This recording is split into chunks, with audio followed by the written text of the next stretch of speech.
বন্ধুরা কেমন আছো সবাই? আশা করি সবাই অনেক ভালো আছো। তো আজকের ভিডিওতে দেখাবো যে এরকম আর্ট কিভাবে বানাবে নিজের মোবাইল দিয়ে এবং পিক্সেল অ্যাপের মাধ্যমে খুব সহজেই বানাতে পারবে এরকম আর্ট। তো চলুন আজকের ভিডিওটি শুরু করা যাক।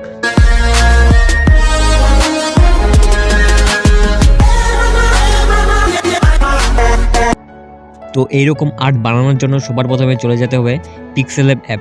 পিক্সেল অ্যাপ যদি আপনাকে ডাউনলোড করা না থাকে তাহলে গুগল প্লে স্টোর থেকে ইজিলি ডাউনলোড করে নিতে হবে আপনাকে। ওপেন করার পরে এখান থেকে দেখতে পাচ্ছি টেক্সট, তো এটাকে আমি ফার্স্টলি এখান থেকে ডিলিট করে দেবো। তো ডিলিটে প্রেস করব। এখান থেকে পিএনজি গুলোকে প্রথমে এখান থেকে অ্যাড করতে হবে। তো পিএনজি কে অ্যাড করার জন্য আমি গ্যালারিতে চলে যাচ্ছি এবং যে পিএনজি গুলো লিংক ভিডিও ডেসক্রিপশন বক্সে দেওয়া থাকবে। তো এইখান থেকে প্রথমে ইউটিউবের পিএনজিটা নিয়ে নেব। তো ইউটিউব পিএনজিটা নেওয়ার পর আরো পিএনজি নিয়ে নেব, ইনস্টাগ্রাম এবং ফেসবুকের পিএনজি গুলো। তো এখান থেকে প্লাস আইকনে ক্লিক করার পর এখানে ফ্রম গ্যালারিতে ক্লিক করব। তো দেখতে পাচ্ছ এটা কিন্তু পিএনজি ফরম্যাটে নেই, তো এটাকে পিএনজি ফরম্যাটে কনভার্ট করতে হবে। পিএনজি ফরম্যাটে কনভার্ট করব, তো তার জন্য চলে যেতে হবে এখানে নিচে করবে, নিচে করে দেখতে পারবে ইরেজ কালার একটা অপশন আছে। তো ইরেজ কালারে ক্লিক করব, এটাকে এনেবল করে দেব। তো এটাকে দেখতে পাচ্ছ টলারেন্স, এটাকে একটু বাড়িয়ে দেব। তো বাড়িয়ে দেওয়ার পর এইখানে করে দেব টিক মার্ক। তো এটাকে করে দেওয়ার পর তো দেখতে পাচ্ছ এটা কিন্তু পিএনজি ফরম্যাটে চলে এসে। তো এটাকে কি করতে হবে, তো পিছনে যে দেখতে পাচ্ছ এগুলোকে পিছনে যে ফাঁকা দেখা যাচ্ছে, তো এটাকে আমি ফিল করব। তো ফিল করার জন্য কি করতে হবে, একটা শেপস ক্লিক নিতে হবে।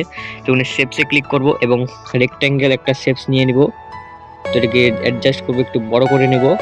তো এখানে দেখতে পাচ্ছি একটু বড় করছি যাতে পিছনের দেখা না যায়। তো এটা ক্লিক করার পর দেখতে পাচ্ছ শেপস কিন্তু হয়ে গেছে। তো এটাকে আমি কি করব, এটাকে আমি মানে ইনস্টাগ্রামের পিএনজিটা সামনে থাকবে এটা এবং শেপসটা পিছনে থাকবে এমন করব। তো আমি এখানে চলে যাব। তো এগুলোকে আগেরগুলোকে আমি লক করে নেব যাতে কোনো অসুবিধা না হয়। তো এটাকে লক করে নিচ্ছি। এইখানে ক্লিক করব এবং এখানে এডিটের একটা বাটন আছে, তো এইখানে ক্লিক করে তো এইখানে এটাতে ক্লিক করে দেবো। তো দেখতে পাচ্ছ এটা প্রথমে চলে এসছে এবং এটা দেখতে কিন্তু অনেক সুন্দর লাগছে। তো এটাকে আমি কি করব, একসাথে মার্জ করে নেব। এইখানে ক্লিক করব এবং এই দুইটাকে সিলেক্ট করব, ইনস্টাগ্রামের পিএনজি এবং শেপসটাকে। তো এইখান থেকে এটাকে মার্জ করে এটাকে ওকে করে দেব। তারপর এখানে ক্লিক করব, দেখতে পাচ্ছ এটা কিন্তু মার্জ হয়ে গেছে দুইটা একসাথে। এবং আগের পিএনজি গুলোকে লক থেকে সরিয়ে নিব, তার স্ট্রোকটা একটু বাড়িয়ে দিব। তারপর এগুলো সবগুলোকে আমি স্ট্রোক করে দেব। তো সবগুলোকে সাইজে করে নিব।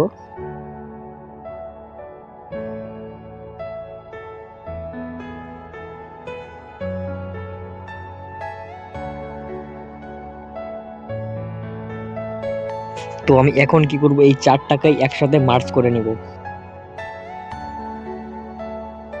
তো মার্জ করে নেওয়ার পর দেখতে পাচ্ছ চারটা একসাথে চলে এসেছে এবং চারটা একসাথে জোড়া হয়ে গেছে। তো এটা আমি এখানে রেখে দিচ্ছি। তো এরপর চলে যাব টেক্সট অ্যাড করতে হবে, মানে চ্যানেলের নাম অ্যাড করতে হবে। চ্যানেলের নামটা এখানে দিয়ে দিবেন, চ্যানেলের নামটা এখানে টাইপ করবেন।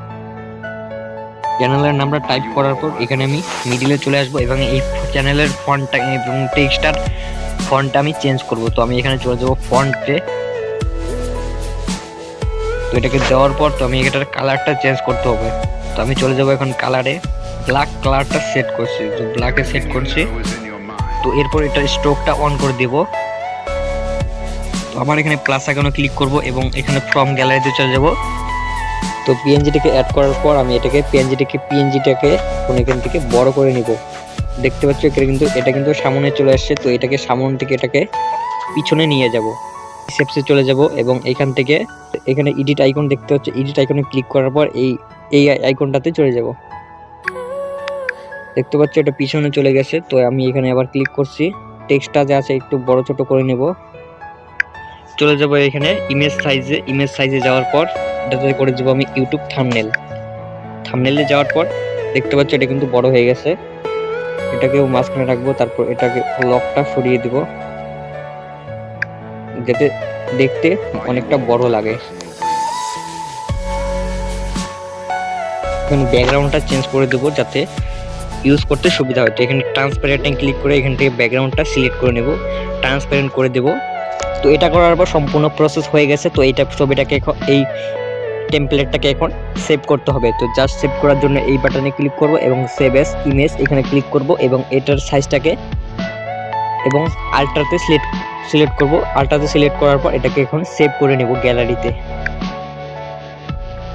তো ভিডিওটা কিভাবে অ্যাড করব দেখাবো। তো আমি চলে যাচ্ছি কাইনমাস্টার অ্যাপে। তো কাইনমাস্টার যাওয়ার পর একটা ভিডিওতে চলে আসলাম এবং এখান থেকে লেয়ারে অ্যাড করব এবং মিডিয়াতে চলে যাব এবং যেই ফাইলটা মাত্র তৈরি করলাম সেই টেমপ্লেটটা তৈরি করলাম, টেমপ্লেটটা এখানে চলে যাব। তো দেখতে পাচ্ছ টেমপ্লেটটা যে কোনো জায়গায় এখানে, তো দেখতে পাচ্ছ এটাকে আমি যে কোনো জায়গায় এখানে রাখতে পারবো। এখানে উপরে নিচে এখানে ড্র্যাগ করে ধরে এভাবে নিয়ে আসতে পারবে। তো আমি এটাকে ধরো এখানে রাখতে চাই, তো এইভাবে রাখতে পারবো।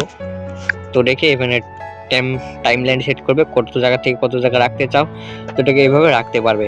তো আশা করি ভিডিওটা আপনাদের ভালো লেগেছে। যদি ভালো লাগে তাহলে লাইক করবে, আর আপনি যদি এরকমই ভিডিও দেখতে পছন্দ করেন তাহলে চ্যানেলটাকে সাবস্ক্রাইব করে আমাদের পাশে থাকবেন। তো ধন্যবাদ, দেখা হবে অন্য একটা ভিডিওতে। ততক্ষণের জন্য ভালো থাকবেন, সুস্থ থাকবেন, গুড বাই।